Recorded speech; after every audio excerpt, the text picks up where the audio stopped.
Rivalries have always been a key part of track and field. They help to bring in more fans and push those athletes to their absolute limits. Whether it's in the decathlon with Jürgen Hinkson and Daley Thompson, breaking the world record a combined 7 times and dominating the 80s, or it's between Carl Lewis and Ben Johnson, which ultimately became a battle between good and evil after Ben Johnson tested positive for performance-enhancing drugs in the 1988 Olympics, which stripped him of his gold medal and awarded it to Carl Lewis in his place. But there's a different rivalry, again between an American and a Canadian, but this time in the late 90s, that culminated in a type of showdown that we very rarely get to see.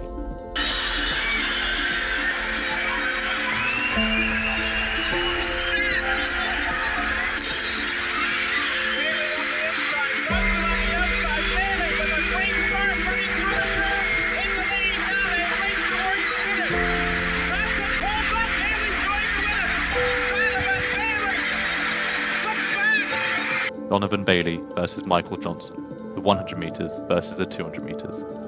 This epic showdown was done on a custom-made 150-metre track in Canada and aims to settle a debate that had been raging for an entire year since the 1996 Olympic Games in Atlanta.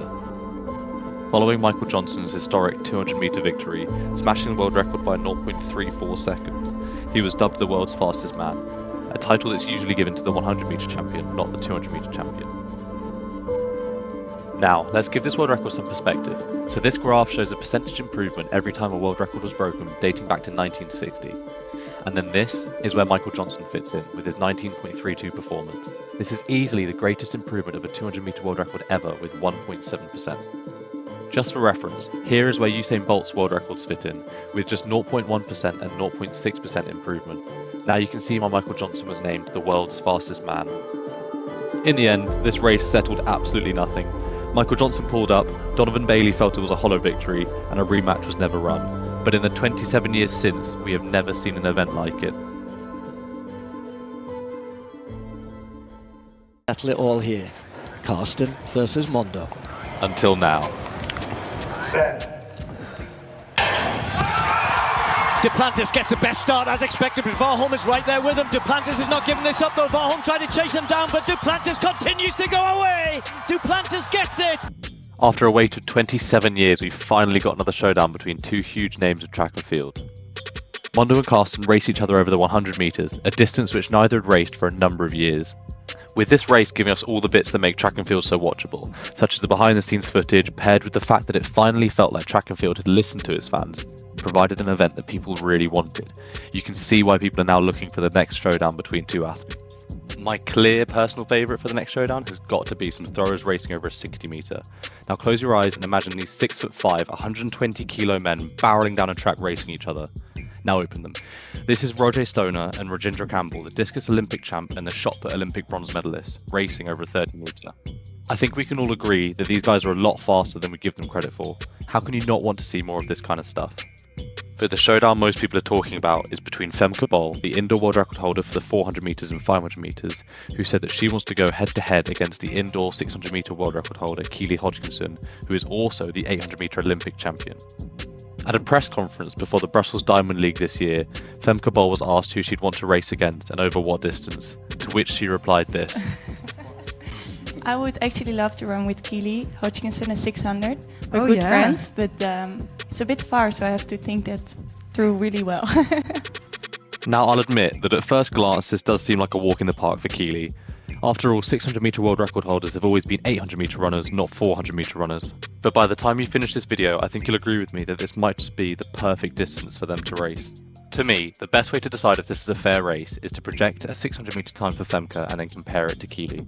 Since Femke's only data on World Athletics for any distance over 500 metres was 7 years ago at the age of 17, I think the best way to tackle this prediction would be to find athletes of a similar capability over 400 and 500 metres, determine their conversion and then give a rough estimate on Femke's potential 600 metre time. So that's what I've done.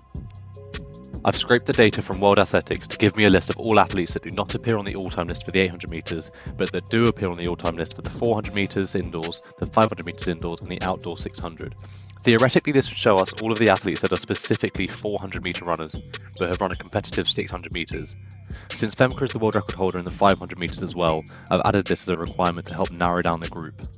Which leaves us with these 43 athletes that meet those criteria, with their respective times listed for each distance. This is a lot of information to take in, but trust me when I say that these are some of the best long sprinters in history that have competed in the 600 metres, which is 1.5 times their race distance, and then still appear on the all-time list against the world's best 800 metre runners. Okay, so let's start looking at their conversions. This graph shows what the 500 metre to 600 metre conversion looks like for these 43 athletes when referenced to their 500 metre time. By multiplying their 500 metre time by the y-axis, you can arrive at their 600 metre time. From this graph, you can see that, except for some outliers, as the 500 metre time improves, their conversion from 500 to 600 actually worsens, which doesn't give us great confidence in Femke's ability to transfer her skills from the 500 to the 600 metres. However, on a similar graph, but for the 4 to the 6, this data is a lot messier. No line of best fit has been added because the correlation just seems too weak to me for one to be appropriate, suggesting that success in the 400 does not mean success in the 600. After reviewing these results, I think it's fair to just use Femke's indoor 500 to predict her 600, given that we've seen a 400 doesn't determine 600 potential. When figuring out a range for Femke's predicted 600, it was important to remove the largest outliers from the data pool. As such, the worst 5 and the best 5 conversions were removed. These have been highlighted in red. Which now leaves us with just these 33 athletes shown here.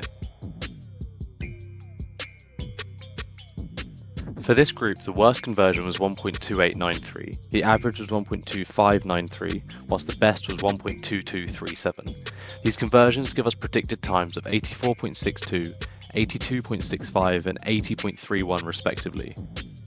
I've added Keely's indoor world record for the 600 on this line as well, just for reference. You'll notice here though that Keely's time is for an indoor 600 metres, whilst Femke's predicted conversions are for an outdoor 600 metres, so this isn't quite a perfect comparison. However, the fact that Femke is the indoor world record holder for the 400 metres and the outright world record holder for the 500 metres just shows how strong she can be in distances that are greater than her norm. Given that the average predicted time would place her 5th on the all-time list for the 600 metres and only 0.02 seconds behind 4th, I think this puts her in contention to give Keely an absolutely incredible race in which Keely might have to run one of the fastest times in history to beat Femke.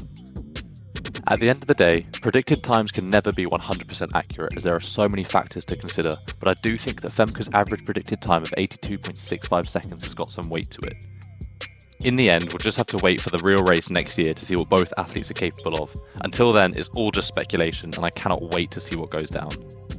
Let me know what you think of this race and who you think would win in the comments below, and what showdown you want to see most. Subscribe for more track and field content and I'll see you next time.